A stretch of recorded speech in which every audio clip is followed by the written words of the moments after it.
welcome back to Definitely Not Definitive. I'm Ken. And I'm Bethany. And we're just a couple of heretics in love. They love reacting to some Warhammer 40k. Yeah, we do. It's Warhammer 40k time. Yeah, and this is If the Emperor Had a Text-to-Speech Device, episode number 16.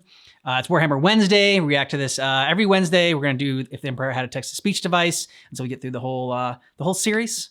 And if you want early ad-free access to our reactions, we're about a month ahead on Patreon. You can check out the description of this video for a link for that. And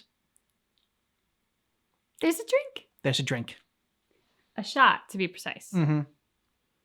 The Flaming Heretic. The Flaming Heretic, our official Warhammer 40k drink. Hopefully it's visible on the screen. There's a little blue flame on top of these now. Yep. Ooh, no cold opening. Just go right into the tiles.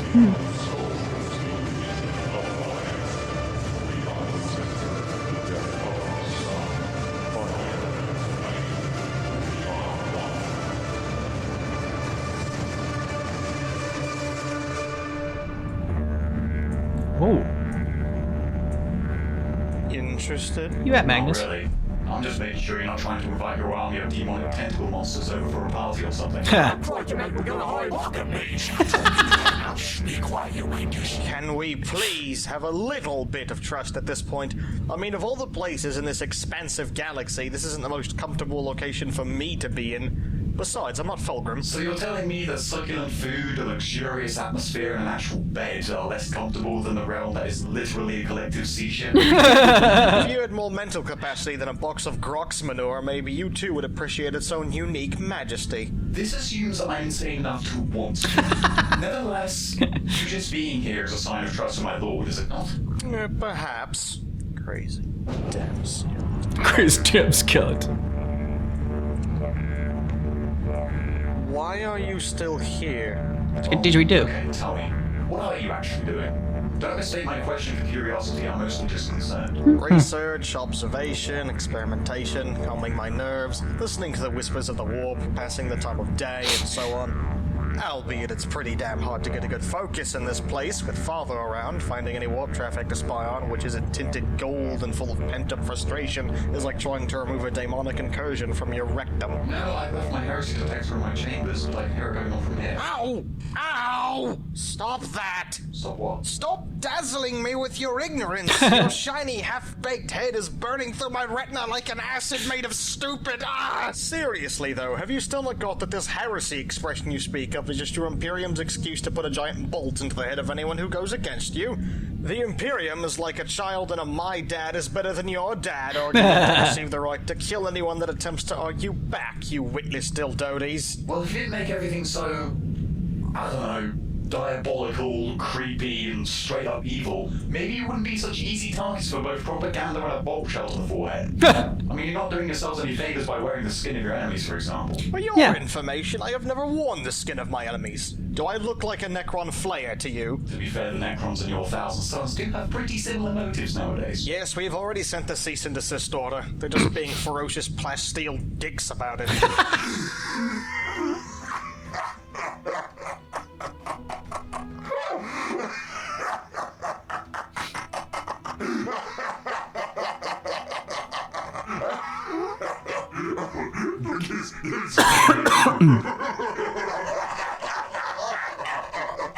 Doesn't mean like brackets laughing like plasteel dicks.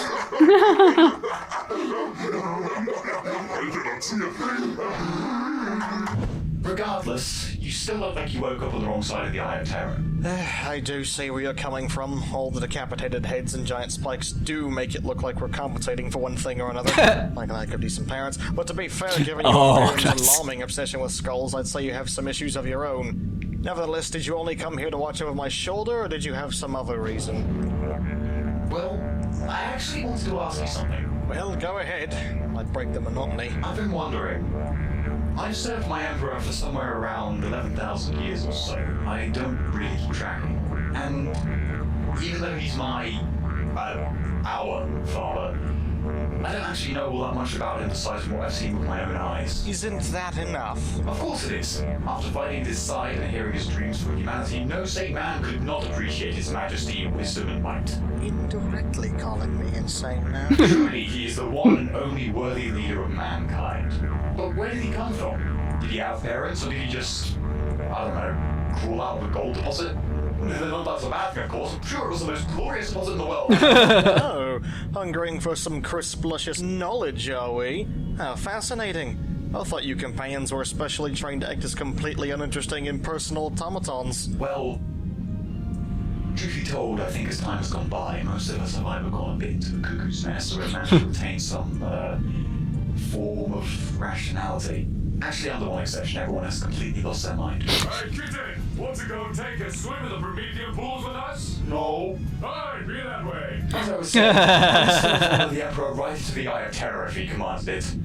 I live for him, I follow his every word, and I never defy him. And I would happily give my life for him.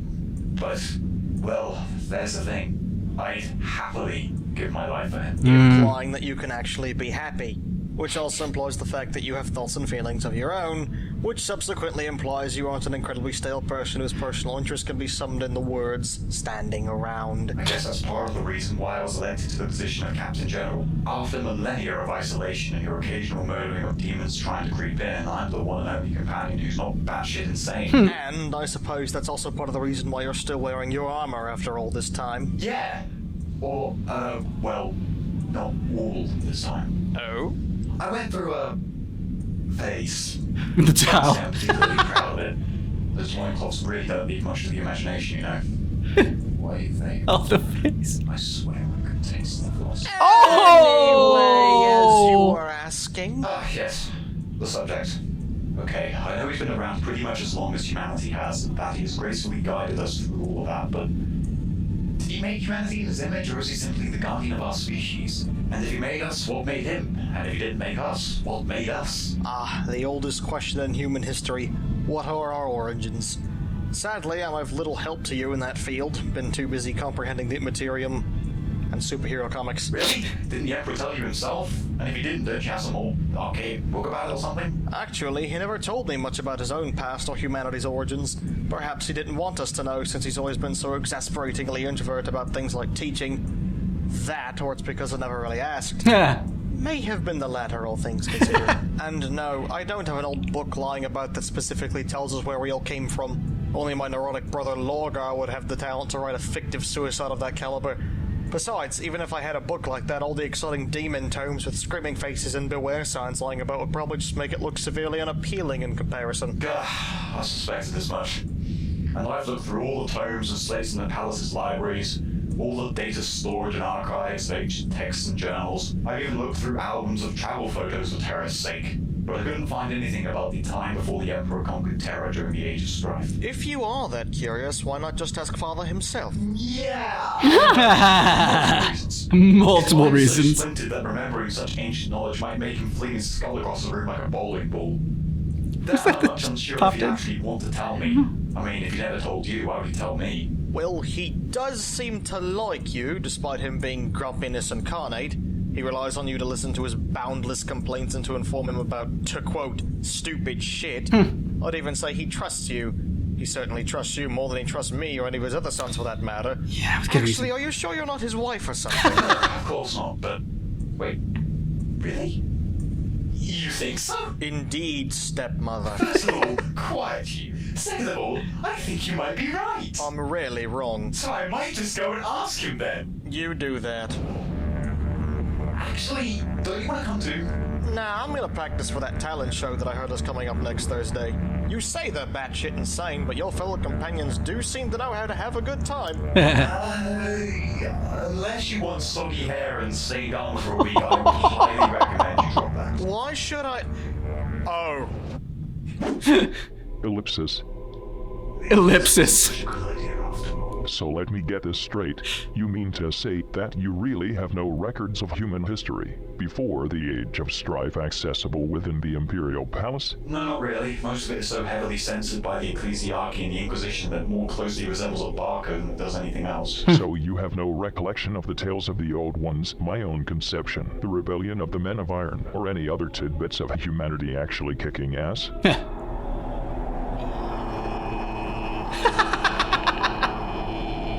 Incredible. Tumbleweed. I honestly What a skull. thought I'd hit the greasy fucking bottom of this shithole when you told me of the Inquisition's activities, but I'm just now realizing that I'm only scratching the surface of this frozen ocean of ineptitude. It's almost as if nobody wants to hear about how our people weren't the be-all and all of civilization in this cesspit of a galaxy. Yeah, funny that, isn't it? Right, this is something that I shall now unfuck post-haste. Magnus, fetch some parchment and do what you do best. Take notes. Do not worry, I always have paper with me. Fucking nerd you are. Anyway, I want you to write down everything I am about to tell you, and when I'm done, rewrite the whole damn thing as a grand historical document. Then I want you to start covering it in holy seals and shit, and then throw it into a pile of dirt for a while, so it gets that shitty old paper look. That'll make stupid people think it's inherently trustworthy. Oh, and shiny britches. Yes, my lord? When Magnus finishes his chicken scratchings, I then want you to take this document to the scribes, have it proofread calls to them make shiny sure britches. he doesn't sneak in any mimetic chaos bullshit, then have it mass-produced and distributed all across the galaxy to all people of authority. I don't care if you literally need to ram it down their fucking throats, just to make sure they read that shit and understand it. No spam box filter shall stop my glorious wisdom this time. Yes, my lord. Now, gather round, children, for it is grand story time. Cue visuals. In the beginning, there was nothing. The nothingest nothing that has ever not existed. The nothing just kinda sat about and unexisted, not bothered by any such thing as existence or reality. There may have been some bits of heat energy floating about, but that shit doesn't count. Eventually, however, this frigid, lonely expanse of plot hole level nothing got sick of being nothing and decided to get a job. So all the energy bits sucked themselves into a ball smaller than the level of progress made since I was put on this over-glorified Porto Potty lighthouse. Then, the energy exploded with the force of something that you'd compare giant fucking explosions to. There has never been, and never will be, an explosion as big as this one. It was so big that it's literally still happening right now. Wait, what caused the heat to compress and explode like that? I don't fucking know. Dark matter, plane walkers, precursors, a bunch of geeks with nothing better to do making a badass fictional universe for the purpose of inevitably selling inordinately expensive plastic miniatures. It could have been anything. Nice dig. So after the mega-explosion, atoms started to take form from the massive amounts of energy that floated around, and these atoms started recombining, collapsing, and forming themselves into elements, molecules, and compounds. These substances, unlike energy, had mass and decided to get closer to each other because now this new thing called gravity applied to them, because that's just what fucking happened. Fuck this boring kind of shit, let's get to the good stuff. As matter formed into big lumps, these lumps became celestial formations. Stars, planets, nebulas, asteroids, comets. Eventually, due to conservation of energy and some weird chemical reactions, life eventually formed on these lumps of space crap. Supposedly, the first life that came about was a race of beings that became known as the Old Ones. The reason for this nickname is that they were the ultimate rulers of reality and evolution, and they were really fucking old, go figure. These Only watches beings are TV all the day. shitty, neglectful grandparents of all that is life. They evolved so damn hard that they eventually became spiritual entities, discovering the so-called realm of souls. As a side note, as you can see, they looked something like big, fat amphibians before they evolved into beings of pure power. So that's a lot of progress for a bunch of giant hyper-intelligent toadmen. Come to think of it, that sounds a lot like the administratum. Incomprehensibly powerful for almost no reason. Toadman, you rose in a typewriter with a fucking mouth. Anyway, they then decided to create other species for shits and giggles. Some said that they created all life after themselves, but I'm not so sure on that one. Perhaps they helped push the boat out, but they certainly didn't fucking build it. I So can't build these fucking old boats. ones didn't create humanity. That's what I just said, you hollow-headed ninny. Most life evolved in one way or another, and anyone who doesn't accept that is probably really drunk. Morgo's going to have fun with this. Continuing on. Next to arrive were a bunch of floozy fucking milksops that you would recognize as the Eldar. due to the fact that, early in their evolution, they reproduced like space rabbits, becoming the dominant race in the galaxy. The Old Ones were more like spread-out singularities of imbalanced min-max hanging around here and there, but neither race really cared for each other, so they coexisted peacefully, one spreading like a pointy-eared plague, while the other pooped out orangutans, more frogmen, and races with unpronounceable names. But then came the Necrontyr. Wait. That sounds familiar. Strap yourselves to something, because here comes the most obvious plot twist of the fucking century. The Necrontyr were salty assholes because they had evolved on a shitty, radiation-blasted planet. They built underground cities that seriously looked like depressing tombs because their life sucked so much that they would rather wait out their own death than do much else. After years of being subservient to their animosity, like an entire race of entitled middle-aged people, they became envious of both the Old One's incredible powers and the Eldar's massive galaxy-spanning girth. Of course, they were little more than an irritating bunch of self-pitying tearjerkers to such powerful races. Eventually, however, the spite of the Necrontyr became so mighty that they started hating all life in the galaxy, even themselves, and decided to start murdering literally everything. However, they soon realized that manually making sure every single grass straw on a planet was dead was really fucking tedious, so they started snooping around for something to make into a super weapon. That led to them finding a weird bunch of gas orbiting the super radioactive star that had turned their planet into the empire of atomic bombia. They suddenly noticed that the gas was feeding on the very energy of the star. It turned out that the gas was alive, but not in the same sense as other life forms. It had evolved in a whole different way, and was technically even older than the Old Ones. Of course, all it actually did was eat radiation and, be what is basically celestial fart gas. But of course, these assy Necrontards just had to fuck with this peaceful, sun-eating anomaly. They proceeded to collect as many of these weird sentient gas clouds as they could find and forged bodies of living metal for them, because what isn't that the first idea that comes to your mind as well? They used the gas's own radiation-eating abilities to lure the dormant consciousnesses of them into the bodies they had made via the use of a bridge of starlight, or some pretentious shit like that. So after eons of peacefully orbiting stars and eating radiation, these beings, which knew no other need than to drift around and consume, were suddenly given incredibly powerful physical forms and hypercomputerized synthetic brains to give them all the knowledge the Necrontyrs had collectively acquired. As you can guess, this went swimmingly for everyone involved. Wait. I think I can guess who these guys are now. Congratulations. These gas entities. They became the Catan, and the Necrontyr became the Necrons? Give this man a PhD because that's some serious brain power for a giant armored potato chip. But yes, these beings, in their fancy new bodies, with their big new brains, were named the Catan by the Necrontyr and were worshipped as gods.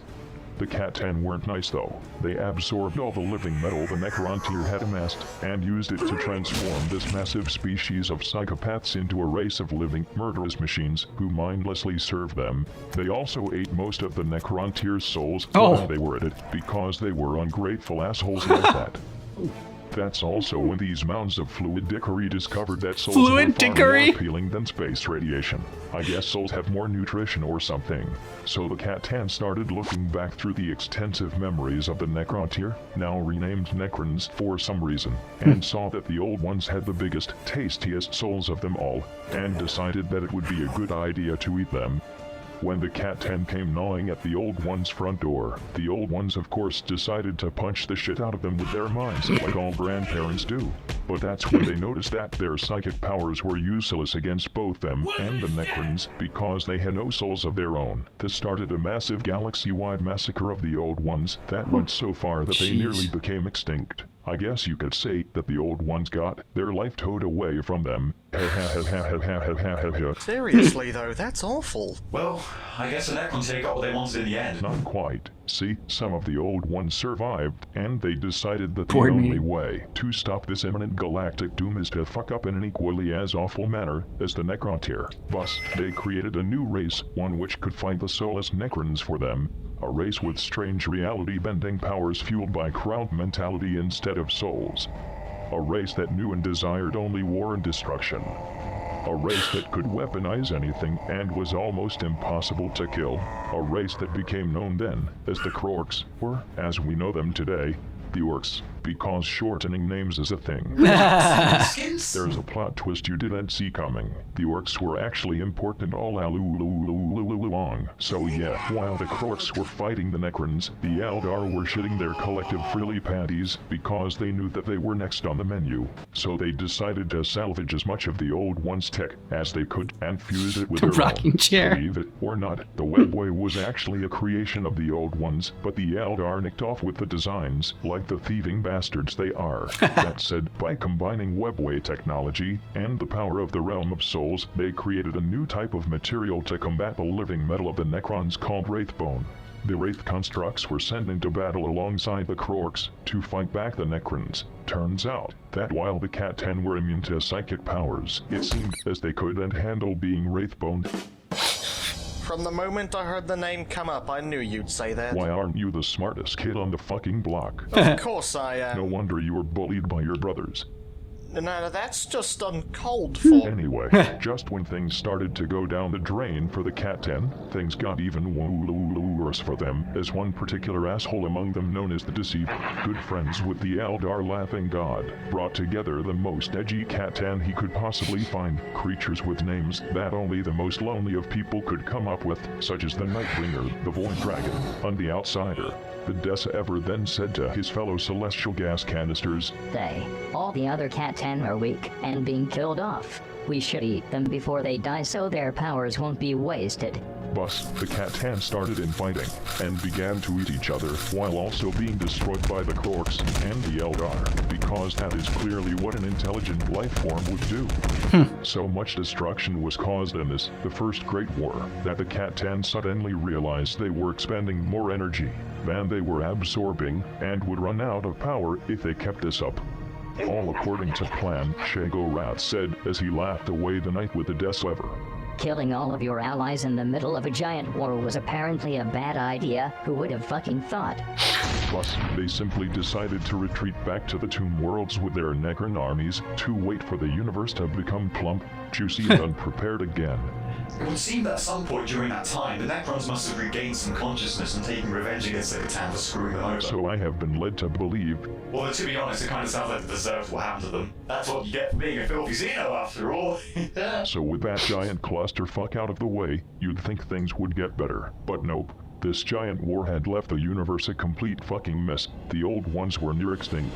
The Eldar were still scared shitless, and worst of all, the Krorks, with no Necrons left to fight, turned on their creators since the Old Ones had forgotten to install a fucking off switch. Fortunately, they could be held at bay due to having no technology of their own. That said, something worse than Necrons was on the horizon. You see, all the souls who were eaten, and all those who died in the battles created a major imbalance in the realm of souls. This imbalance within the outer realm corrupted and twisted it with all the ill will, fears, and general lack of common fucking decency that life now collectively experienced.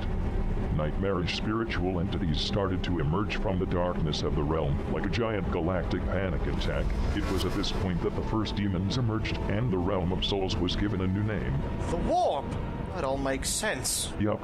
Not only did that war fuck up the universe, but it fucked up the outer realms of the universe too. Compared to that war, this 10,000-year-old conflict that started when fucking Horus decided to be a bad boy is barely a blip on the radar. Puts things into context, doesn't it?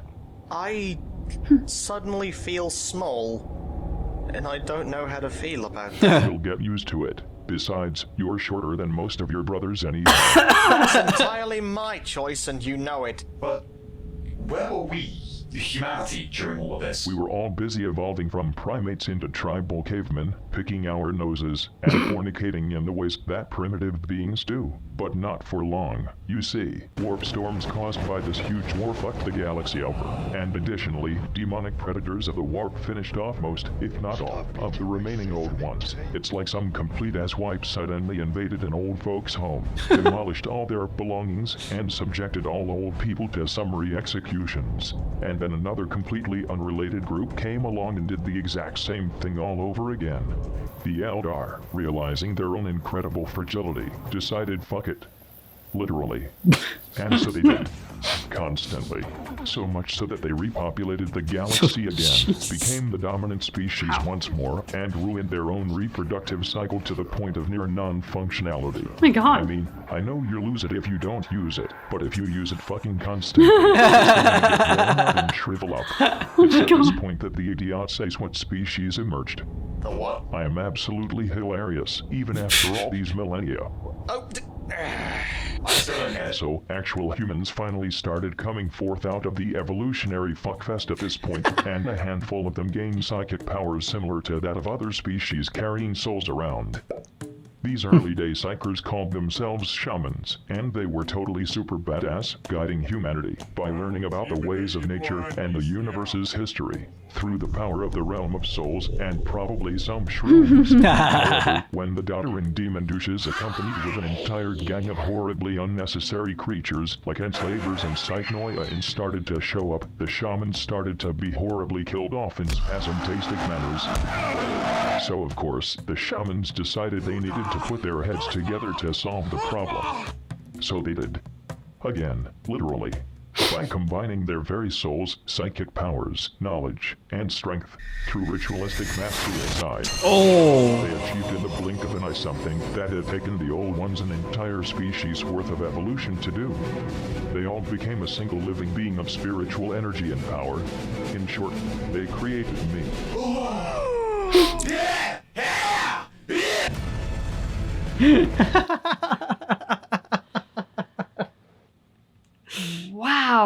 Yeah.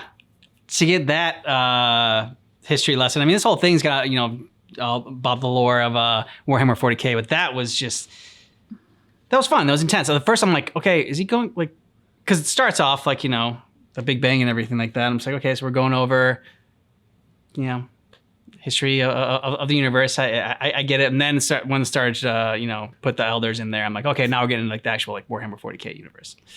I feel like I need to rewatch that. Yeah. Like at least once, maybe twice more, just because it was so dense. And I'm used to, if the Emperor had a text-to-speech device, like giving us humor and entertainment and sprinkling it on the backdrop of the Warhammer 40k universe. So like gleaning a little bit, probably 50% of it goes over my head because I'm not in it as a player, but I'm getting some of it. But this one was the first time I was like, it is 98.5% all history lesson. Yeah. And then we're going to sprinkle in 1.5% of humor and entertainment on top of that. Which isn't to say that it wasn't entertaining, it was, but like it was so dense. I'm just like, I need to see that again and again to make sure I actually got it all. But I thought they did a good job explaining it in a way that was still entertaining and humorous. And I know you lose it if you don't use it, but if you use it too much, it shrivels up. Yes, the Eldar get busy. Yes, the Eldar do Crises get busy. happen, and the Eldar get busy. They didn't go into the Dark Eldar at all, or the Tau and some other and the birth of the Chaos Realm, the Chaos Gods or whatever. I mean, they kind of like we're getting to that. So I don't know if we're gonna get to that the next episode, or if it's gonna go to back to kind of like the plot that we had followed with Fyodor wanting to go against the Emperor and whatnot. I feel like if the Eldar had a bumper sticker, it would say, "When all else fails, fuck your way out of it." Like that to me kind of sums up the Eldar. I'm sure there are more nuances for those who are actually in the game. I'm sure there's a lot more that goes into it. But just from this, what I got from this on a first watch was when shit goes sideways, they get busy like bunnies. And that's what they do. Hey. And it's working for them. They're becoming the dominant species again and again. The Lions, I could say it's the end of the world. You might as well screw. It's like, it works on They took it to every heart. Eldar. Yeah. I also like the first part of this with Magnus and Little Kitten. Their back and forth, I thought was very engaging. I just can't get over his name is Little Kitten. Yeah. Let us know what you thought about this down below in the comments. And if you want all of our Warhammer 40k reactions, check out the description of this video. We got a playlist there for you. Yeah. Thanks so much for checking out our reaction for If the Emperor Had a Text-to-Speech Device, episode number 16. But just keep in mind that our reaction is definitely not definitive.